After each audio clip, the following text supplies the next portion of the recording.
తర్వాత కృత్తిక 2, 3, 4 పాదాలు, రోహిణీ నక్షత్రం, మృగశిర 1, 2 పాదాలు. ఈ యొక్క వారిని వృషభ రాశి వారు అంటారు. అంటే వృషభ రాశిలో మనకు కృత్తికా నక్షత్రం 2, 3, 4 పాదాలు, రోహిణి నక్షత్రం 4 పాదాలు, మృగశిర 1, 2 పాదాలు ఉంటే ఆ రాశిని వృషభ రాశి అంటారు.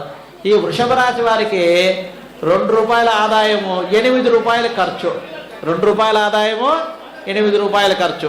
అంటే ఇక్కడ వీరికి కూడా ₹6 ఖర్చు ఉంది. గుర్తుపెట్టుకోండి, మేషరాశి వారికి ఖర్చే, వృషభ రాశి వారికి ఖర్చే. అయితే మేషరాశికి అధిపతి ఎవరు? కుజుడు.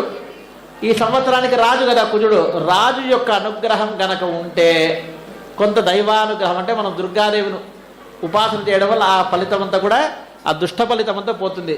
అదే వృషభ రాశి వారికి మంచి సత్ఫలితం కావాలంటే తులా వృషభయో భృగు, తులా వృషభ రాశికి అధిపతి శుక్రుడు. ఈ యొక్క శుక్రుడు సరిగా లేకపోతే గనక వచ్చే వైఫల్యం ఏదైతే ఉందో, అంటే మనకు ఈ వృషభ రాశికి ₹6 నష్టం. గుర్తుపెట్టుకోండి, నష్టం అంటే కేవలం ధనమే కాదు, సౌభాగ్యం, ఆరోగ్యం, ఇవన్నీ కూడా అష్టైశ్వర్యాలు అంటూ ఉంటాం. అష్టైశ్వర్యాల్లో ఆరోగ్యం ఒకటి, ఐశ్వర్యం ఒకటి, ఇవన్నీ కూడా మనకు వస్తాయి. అటువంటివన్నీ ఏవైతే మనకు మైనస్ అవుతుందో, అంటే ఇబ్బంది కలుగుతుందో, దాన్ని పరిపూర్ణతం చేయాలంటే శుక్రుడు అధిపతి. శుక్రుడికి అధిష్టాన దేవత ఎవరంటే లలిత.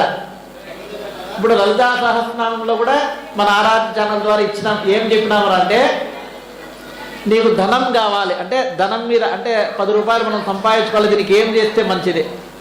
ఆరోగ్యం బాగలేదు, ఏం చేస్తే మంచిది?